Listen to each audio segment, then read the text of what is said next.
इससे पहले मैं कक्षा 6 के टॉपिक में लसापा और मासापा आपको निकालना सिखा चुका हूँ। किन्हीं संख्याओं का दो या दो से अधिक संख्याओं का लसापा और मासापा किस तरह से निकाला जाता है वो मैं सिखा चुका हूँ। लेकिन वो जो सिखाया गया था वो आपको अभाज्य गुणनखंड विधि से सिखाया गया था। आज हम दोबारा एचसीएफ और एलसीएम निकालना सीख रहे हैं, लेकिन भाग विधि से। और ये एलसीएम और एचसीएफ निकालने की बहुत ही सटीक और संक्षिप्त विधि है।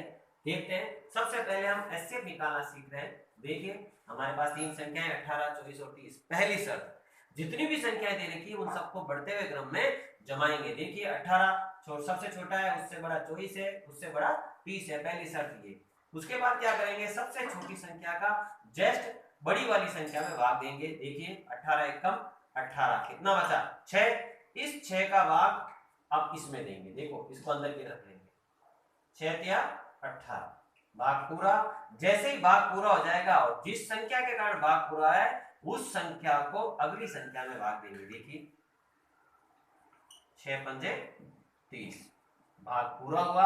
अगर ये भाग इस तरह से आगे चलेगा तो हम आगे चलाते रहेंगे। इत्तेफाक है ये भाग ही खत्म हो गया और जिस संख्या के कारण भाग खत्म होगा वही संख्या हमारा एचसीएफ होगी।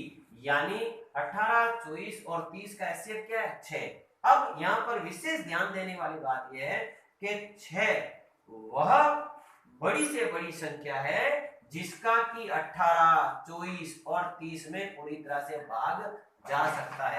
अगर हम 6 से बड़ी कोई संख्या देखें 12, तो 12 का 24 में भाग जाता है, लेकिन 18 और 30 में नहीं जाता। अगर हम 6 से बड़ी संख्या 10 देखें तो 10 का 30 में जाता है, लेकिन बाकी संख्या में नहीं जाता। तो केवल और केवल 6 ही वह बड़ी से बड़ी संख्या है जिसका 18, 24 और 30 में पूरी तरह से भाग जा सकता है। लेकिन अगर छोटी की बात करें तो छोटी 3 हो सकती है, 3 का भाग इसमें भी जा रहा है, इसमें भी जा रहा है और इसमें भी जा रहा है, तीनों संख्या में जा रहा है। लेकिन 6 ही वह सबसे बड़ी संख्या है जिसका 18, 24 और 30 में पूरी तरह से भाग जाता है, जो कि हमारा एचसीएफ है। इस बड़ी से बड़ी संख्या वाली बात को आप याद रखें, जब हम आगे इबारती प्रश्न हल करेंगे तब ये काम आएगा। अब हम एलसीएम लाना चाह रहे हैं भाग विधि से। देखिए एलसीएम लाने के लिए तीनों संख्याओं को आप जितनी भी संख्याएं आपको दे रखी जमा दीजिए। विभाज्यता के नियम में आपको मैं बता चुका हूं कि किस संख्या में किसका भाग जाता है, 2 का, 3 का, 9 का, सबका भाग मैं बता चुका हूं। लेकिन यहाँ हम अभाज्य गुणनखंड विधि से ही अभाज्य गुणनखंड जो हम सीख चुके हैं उन्हीं नियमों को काम में लेते हुए इस प्रश्न को हल करेंगे। देखिए अब हम एलसीएम निकाल रहे हैं। सबसे पहले 2 का भाग 18 में जाता है। देखो 2 9 18, 12 24 में जाता है, 12 बार 30 में जाता है, 15 बार। अगेन 2 का भाग जा सकता है। देखो इसमें नहीं जाता, इसमें नहीं जाता, लेकिन इसमें जाता है। देखिए 9 में नहीं जाता, 2 6 12, फिर 15।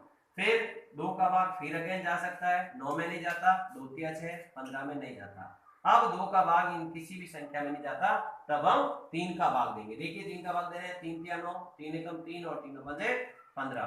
क्या फिर 3 का भाग जा सकता है? यस, 3 एकम 3, इसमें नहीं जाता, इसमें नहीं जाता। फिर 5 का देंगे क्योंकि 3 का जाएगा नहीं, 1 में नहीं जाता, 1 में नहीं जाता, 5 एकम 5। जब यहाँ 1 1 1 आ जाए यानी हमारे सारे जो भाग प्रक्रिया वो पूरी हुई। अब भाग लगाने के बाद जितनी भी ये संख्याएं प्राप्त हुई है इन सबको गुणा कर लीजिए। कितनी हुई? 2 into 2 into 2 into 3 into 3 into 5। जब आप इनको गुणा करेंगे तो हमारे पास आएगा 360। तो 360 हमारा एलसीएम है। लेकिन अब यहाँ ध्यान देने वाली बात यह है कि 360 जो हमें एलसीएम प्राप्त हुआ, जैसे मैंने यहाँ बताया था कि 6 जो हमें प्राप्त होता है एचसीएफ है, और 6 वो बड़ी से बड़ी संख्या है जिसका कि 18, 24 और 30 में भाग जा सकता है।